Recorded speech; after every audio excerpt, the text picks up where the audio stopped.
ശുചിമുറിയിൽ പ്രസവിച്ച വിദ്യാർത്ഥിനി കുഞ്ഞിനെ ജനലിലൂടെ പുറത്തേക്ക് വലിച്ചെറിഞ്ഞു. ഹരിപ്പാട് താലൂക്ക് ആശുപത്രിയിൽ ഇന്ന് പുലർച്ചെയായിരുന്നു സംഭവം. വയറുവേദനയ്ക്ക് ചികിത്സ തേടിയ 19-കാരിയാണ് ശുചിമുറിയിൽ പ്രസവിച്ചത്. രഘുനാഥ് നാരായണൻ വിവരങ്ങളുമായി ചേരുന്നു. രഘു, ഇത് പങ്കുവയ്ക്കുമ്പോൾ തന്നെ നമുക്ക് വല്ലാത്തൊരവസ്ഥയിലൂടെ, മാനസികാവസ്ഥയിലൂടെ കടന്നുപോകുന്ന വാർത്തയാണ്. എന്താണ് ഉണ്ടായത്? പുലർച്ചെ 1 മണിയോടുകൂടിയാണ് ഹരിപ്പാട് നഗരത്തിനടുത്ത് തന്നെയുള്ള ഒരു പെൺകുട്ടി അവിടെ ആശുപത്രിയിൽ ചികിത്സ തേടിയത്. ഡ്യൂട്ടിയിലുണ്ടായിരുന്ന ഡോക്ടറോട് വയറുവേദനയാണ് എന്നാണ് പറഞ്ഞത്. പരിശോധനയിൽ കുട്ടി ഗർഭിണിയാണ് എന്ന് ഡോക്ടർക്ക് സംശയം തോന്നുകയും ഇത് കുട്ടിയോട് തിരക്കുകയും ചെയ്തു. എന്നാൽ കുട്ടി ഇത് നിഷേധിക്കുകയായിരുന്നു. അല്പസമയത്തിനകം ആ കാഷ്വാലിറ്റിയിൽ നിന്ന് കുട്ടി ശുചിമുറിയിലേക്ക് പോയി.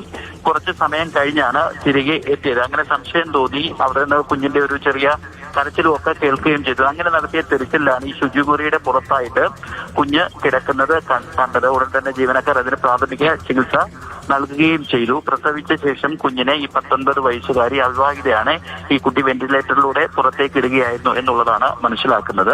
ഹരിപ്പാട് താലൂക്ക് ആശുപത്രിയിൽ നിന്ന് വിദഗ്ധ ചികിത്സയ്ക്കായി അപ്പോൾ തന്നെ ആംബുലൻസിൽ കുഞ്ഞിനെയും ഒപ്പം തന്നെ ഈ അമ്മയെയും വണ്ടാനം മെഡിക്കൽ കോളേജ് ആശുപത്രിയിലേക്ക് മാറ്റിയിട്ടുണ്ട്. രണ്ടുപേരുടെ ആരോഗ്യനില തൃപ്തികരമാണ്. ഹരിപ്പാട് പോലീസ് കേസെടുക്കാനുള്ള നടപടിക്രമങ്ങൾ നടത്തിക്കൊണ്ടിരിക്കുകയാണ്. ശരി രഘു, ഈ 19-കാരിയാണ്, പെട്ടെന്ന് പകച്ചു പോയിട്ടുണ്ടാകും.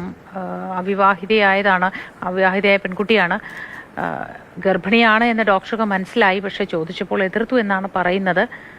ആ അവസ്ഥയിൽ പ്രസവം ഉടൻ നടക്കുമെന്ന ധാരണ ഡോക്ടർക്ക് ഇല്ലാതെ പോയോ എന്നറിയില്ല. ശുചിമുറിയിൽ ഒറ്റയ്ക്ക് പോകാൻ അനുവദിച്ചു എന്നത് തന്നെ ആ സമയത്ത് പ്രസവം നടക്കുമെന്നത് മനസ്സിലാക്കേണ്ടിയിരുന്ന ഒരു ഡോക്ടർ എന്നാണ് ഞാൻ കരുതുന്നത്. അങ്ങനെയെങ്കിൽ ഒറ്റയ്ക്ക് പെൺകുട്ടിയെ എന്തുകൊണ്ട് ശുചിമുറിയിലേക്ക് വിട്ടു?